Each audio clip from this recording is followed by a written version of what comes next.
Welcome to Go with Kyle Harbaugh. Hello, welcome to Go with Kyle Harbaugh. I'm your host, Kyle Harbaugh. I am a management consultant that helps professional services grow. I worked in law firms for over 12 years, and I love working with lawyers. And the neat thing about how I work is I've developed two AI systems that are entirely unique. They are decision-making tools, and they help you make really good decisions super fast. The one tool is a business planning tool. It doubles your money. Actually, I shouldn't say that. Our one client, our worst result was a 98% increase in revenue, in annual recurring revenue. So not quite double, but many of our clients see 2, 3, 4 times increase in annual recurring revenue. So your mileage may vary. That's our one system. The other system is called Right Hire, and it is all about finding those A players who are going to really move your business forward, serve your clients at a high level. And it's not just a decision-making tool to tell you who to hire, but how to manage them well on the back end, who's going to be a really good culture fit, who's going to have the right personality, and whose personal goals are aligned with the business so that you can retain them long-term, because they want what you want and you want what they want. And you guys are moving in the same direction. So that's a little bit about me. Today, I am joined by Brooke Berkey. Brooke, what do we have in store today? Really looking forward to it, Kyle. Thanks for having me. So I'm going to talk a little bit about mystery shopping today. We call it secret shopping. I'm going to give you some juicy behind the scenes details about what to look for with your own team for you who are law firm owners. And we're going to talk at length about the opportunity cost that could be costing your firm thousands and thousands of dollars every single week, every single month, even compounded by the year, just by having an untrained sales team. I love it. Interesting. Well, let's get more into it. Can you tell our listeners a bit about your background? Absolutely. So I have worked most of my life in law firms, and I have done every role from receptionist way back when, I won't tell you when, to give away my age, to case manager, to marketing and sales director, staff manager. I like to say I've done every role in a law firm except for attorney. And now I do consulting, and we like to say we're your team training solution for opportunity costs. So opportunity cost is defined as missed sales, poor time management, poor client communications, excessive time on desk. You know exactly what I'm talking about. And then we also do operations support. I like it. I like it a lot. How'd you get into mystery shopping or secret shopping? So secret shopping was something I learned how to do at another business that I was working for. And it was just really fantastic way to show people what is going on under the hood at their law firm on the sales side. So, reception and intake tends to be the lower paid, seen as the lower echelon responsibility when it really shouldn't be. We should be recruiting high quality, higher paid people to be in charge of our revenue, right? And so what I found in law firms, particularly, especially those who have had trouble bridging the digital revolution, we can talk more about that later, is that, you want people not just to do the reception and pass the call along, but someone who is trained in customer service, in sales, who can actually cite up a case when it comes to things like personal injury. And so that's a mindset shift that I think attorneys have been slower to make. We have fewer people now, more and more, but we have fewer people who are really diving into that. And so the secret shop shows everything. It shows from the very first interaction all the way through the handoff to the next step. And with untrained team members, it's often, most of the time, I would say 98% of the time, it's not good. Interesting. Yeah. And I feel like a lot of law firm owners, they feel pretty good about their team. They think they know what's going on. What are some big surprises that you've come across doing these secret shops? Well, a lot of law firm owners have no idea that their law firm experience was that bad.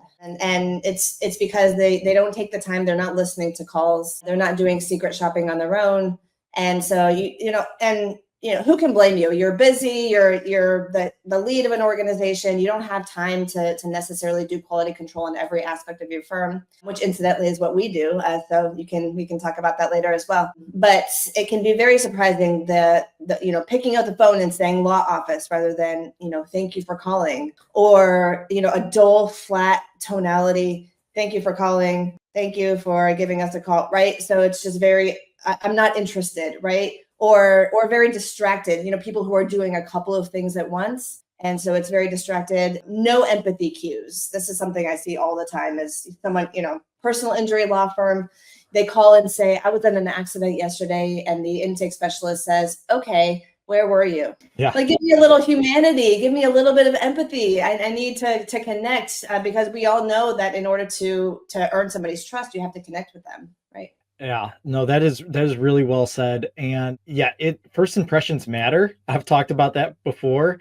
And if your receptionist is picking up the phone and saying the name of the firm wrong or not saying it all, or maybe they're saying it in a very like a tone that says, I hate being here, I hate my life, I hate my job, I hate my boss, that's not very good. That's an immediate turnoff. Right. And especially in personal injury, but in other areas as well, criminal, it's so competitive. And people are looking for that experience. The market has turned over the last 10 years and said, I want you to make me feel good about working with you. And that's a shift that happened. It used to be that attorneys could just say, I'm attracting you because of my reputation or because of, the groups that I'm a part of or whatever. And it's turned on its head in the last 10, 15 years. Yeah, you're definitely right. I was recently reading a Clio report that said that more consumers, over 50% of legal clients, are looking for more attorney contact, more information. They're looking for a higher quality relationship. And yet I don't think attorneys have caught up to that or adjusted what they're doing in a lot of respects. But you know what I would guess, Kyle, is that they may say that they're looking for more attorney contact, but I would read through some subtext there and say, I'm looking for somebody who's managing my case to show more authority. So that goes to the case managers and how they're managing their time, how they're doing their client communications. And this applies to intake and client comms. Is a lot of times people just let the client control the conversation, and that doesn't inspire much confidence. So I would guess that there's some sort of a data in there that says, I'm looking for more attorney contact, maybe, but I'm also looking for more authoritative relationship with my case manager. That's a great point, and I think that you might be running in. You could be very well right in many situations that they're looking for information and it's like pulling teeth. They're like having to ask and nobody is contacting them and volunteering, hey, this happened or this is coming and you need to get ready. And here's what the next step is going to look like. And so taking that proactive approach rather than a reactive approach can be a big difference. And it doesn't come naturally to a lot of case managers. We tend to hire more left-brained, process-oriented case managers, which is good. We want that. We want them to move the case along. But it can be taught, and that's part of what we do in our client communications training is we teach them to show authority, empathy, to control the conversation so they're not on the phone for 45 minutes with one client, and how to deal with different caller types. So, we have the angry client, the therapy client, the one that wants you to be their therapist. We've all seen that, right? Oh yeah. The rambler. So there are very specific techniques to deal with these, and it can be taught. I like that. I like that a lot. Identifying different personality types, what they need, how to manage them well, where you're getting off the phone with them in a timely manner, but you're also making them feel heard, making them feel cared about.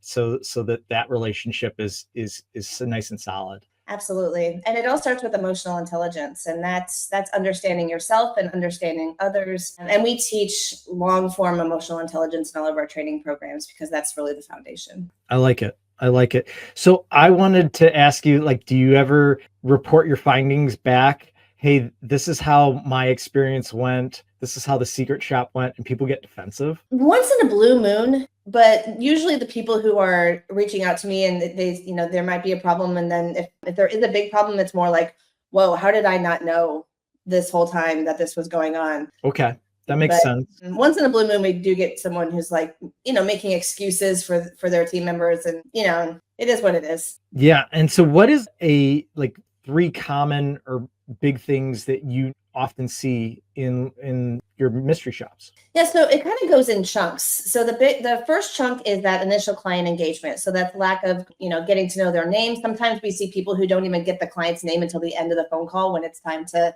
do the next step. And it's like, well, now you look silly. Oh, by the way, what's your name?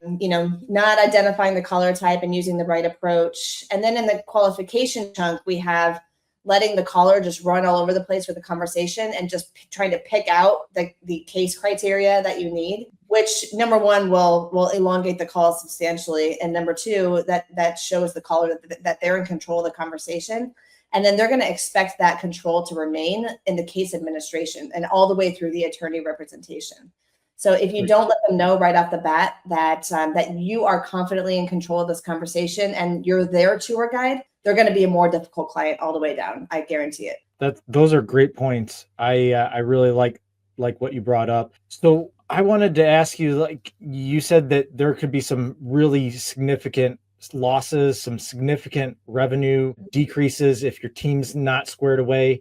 Tell me more about that. Yeah, so it starts with understanding what's going on the marketing side. And most sales teams have no clue what's going on in the marketing team. And that can be a big issue because they don't really know what to expect as far as psychographics, what their marketing team is reaching out to, what are the calls to action. They have no idea. And so that translates all the way down to when it comes time to make the sale, whether you're selling a consultation or you're actually trying to sign up a client, is if you don't get their chief concern, then you don't have that platform to say, this is what we can do for you. So most people, I have never done a secret shop where somebody said, do you mind telling me what you're most worried about today? But in training, it's something I harp on every single week is find out what they're most worried about, because that will give you, on a platter, how to make the sale. Usually I see that the value proposition is completely skipped. There's no value whatsoever. Nobody's saying, we would love to work with you. Here's what it looks like when you come on board with us. Here's what we offer that's different than other law firms. They just go straight into the process. Like,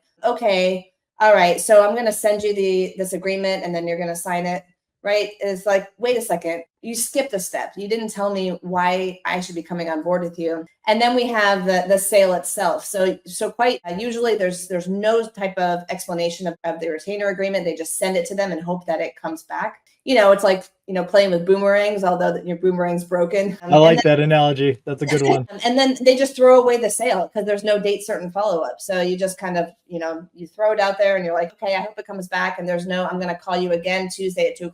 Be ready. I'm going to send you a calendar invite. None of that. It's just like taking all of that money, hundreds and sometimes thousands of dollars for every lead that comes in and just throwing it away. Yeah. I used to work with a firm. They had a 6-figure marketing budget monthly. They'd lose people all the time, or people would work with them for a short amount of time and the quality wasn't there. And they after that initial retainer, a lot of them would leave and they had big churn problems that needed to be fixed. So that's a lot of money wasted or missed, those missed opportunities, like you said, with the follow-up. Absolutely. And they gave them no reason. There's no hook, right? If you didn't even do a value proposition, where's the hook to get them to come back? And if you'd never asked them what they're most worried about, how can you speak to that? How can you, address that need and craft your message so that it's impactful and it actually connects with their situation? Exactly. And it's a bit of a more, advanced skill set to be able to make that connection. But that's why we do quality control for months after the training program is over, to continue to reinforce that and make sure that they're reminded, because that skill set, that advanced level, will happen maybe 2 or 3 months after they're done training. And that's okay, as long as they're in quality control and continue to practice. Interesting. So I know a lot of attorneys are in the room actually signing up the clients.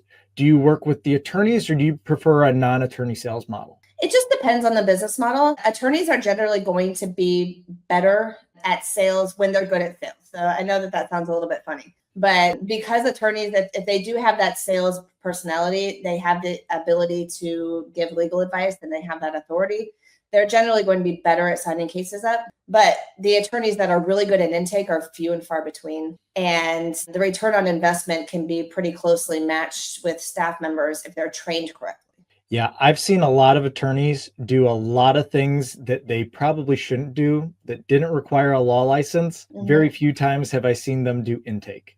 And so it's definitely something you need, a good squared away person who understands what's at stake with that initial touch point Mhm. and really can draw people in, establish a relationship, get the relevant information. One thing I like to always tell my clients is get the contact information and the name immediately, first thing, because what if you get disconnected? Mhm. So that's just a simple thing. It doesn't take a lot of thought, but it's a best practice to do those things so you can immediately get them into your CRM.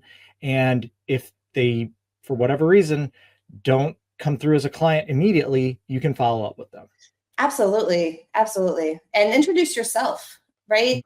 This is who I am. This is what I do. So they can make that connection. You're not some nameless, faceless person on the other side. And that will help you to stand out right away. That's great. So Brooke, we're coming to the end of our episode. If you had one actionable step to give law firm owners to improve their business, what would it be? I would say pull the trigger on that mystery shop. We do that at Level Up Law Firm Business Coaching.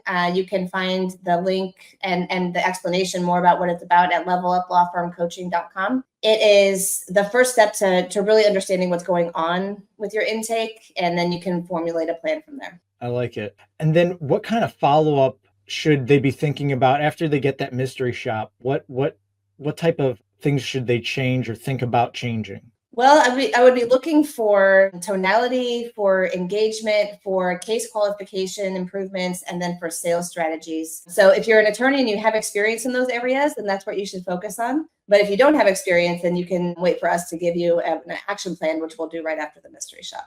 Got it. And then if somebody wanted to reach out and find you, what's the best way to contact you? I would love it. Please do. It's Brooke, Brooke, at leveluplawfirmcoaching.com. It's a mouthful. Or our website is leveluplawfirmcoaching.com. Great. Well, listeners, thank you so much for being here. Brooke, thank you so much for your time. I really appreciate it. And one of my big takeaways, I really like that tonality piece. Having a bright, bubbly personality that comes through and people can hear is just a game changer. That's going to do so much better for you as a firm. And then being able to speak with them in a authoritative and clear manner, you know where the conversation is going. That just sounds so much better than a lot of the things I've seen and heard. Absolutely. The person at the law firm should be in control of the conversation in a nice way, right? Yeah. Yeah. Definitely a respectful way. Well, Thank you, listeners, for your time, and we'll catch you on the next one. All right. Thanks, Kyle. Thanks for watching. Be sure to hit that like and subscribe button and leave us a review in the comments.